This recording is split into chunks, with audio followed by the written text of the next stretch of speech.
So hello and welcome to Incredible Hashtag 14. Today we're going to go through some tips and tricks of Siege and I'm going to show you how to play Siege correctly. Jumping into the first game over here, so the first tip that you need to know is getting the first bolt. The first bolt is the most important part of the game over here. So they have a call to get the first bolt, but what the mistake that the Carl did, if you can see over here, he used his flying hook gadget later on just to escape, giving me the mid control. He had to use it before just to get the bolt and get the mid control both. So the Carl just dies and both my teammates lose the lane, which is pretty unfortunate. I'm keeping my lane over here and it's looking pretty decent right now. And the second tip at most I would give you is do not give up, because giving up is the worst thing that you can do. Even if you get the first bolt, it's okay.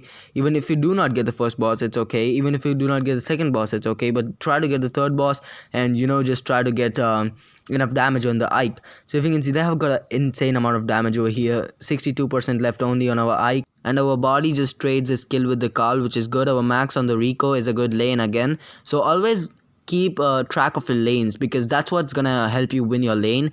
And you should know which brawler you counter and which brawler you don't. So if you can see, I was against a Carl, I just go down easily, and our Barley is trying to get the Sprout down. He does get the Sprout down. So the third tip I would give over here is always go for the third boss if you cannot for the second boss. So always get some bolts for the third boss. So we have 3 bolts over here. We really need the fourth one too, which our Max tries to go for, just dies. We both, the Barley and the Gene, both want to go for the fourth bolt and die. So how important the fourth bolt was, but they still got it.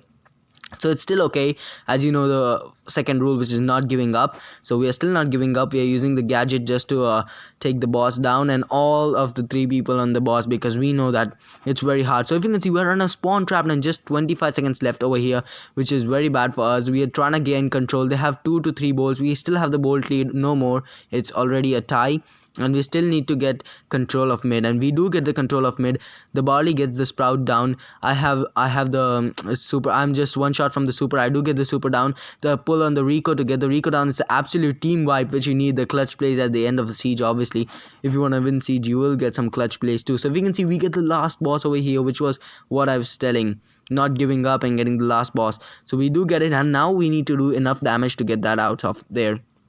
So to get the W, we need to do enough damage. There goes the Barley super. The Carl is going in for the Barley. I use the gadget to just cancel Carl's super, and I'm gonna do enough damage, and that's gonna be the first game for us. So you saw, from just like getting spawn trap to winning the game, it was such a different game by using these tips and tricks. So that's what you should be doing over here. Let's jump right into the second game. So into the second game over here, the Carl just realized what the first tip that I told you was, getting the flying hook first and then getting the mid control. So but the second mistake that they did was changing the lanes. They just lost their Sprout lane, they just lost their Rico lane, and only the Carl left, which I do kill with 102 HP. So all 3 got team wipe, which is a very good start for us. So again, this is just a reverse Uno what happened to us the first game. The first game it was that they got the first boss, they got the second boss, and we are getting the first boss right now, and they are losing mid control. So it's just a reverse Uno, because the reason I'm telling you, I really know the reason of this. It's because they are just shooting at each other and not focusing on the gameplay much. That was not we were doing at the first game. So my pull goes on the Carl. The Carl uses super just before dying, which is not even should be doing. He just wasted his super totally. And the fifth tip is what they're doing right now is not defending. They're just doing an awful defense, which is not what you should be doing. If you can see, it's a very bad defense from them. 34% is a huge attack on the first boss. First boss is basically just level 3 boss, which you should not be getting more damage on that one. So we again get the team wipe, and the tip that I told you is not giving up is what they are doing right now. You saw the first match, we did not give up, we still won. The second match, they are giving up and they are losing this. So this is just what Siege is all about, not giving up. All the tips that I told you, just recall them, and that should be enough to win a siege match. Just know your lanes and stuff, and they are just giving up. So these are the tips that you should be following to win a siege game easily, and hope it was useful. Like and subscribe.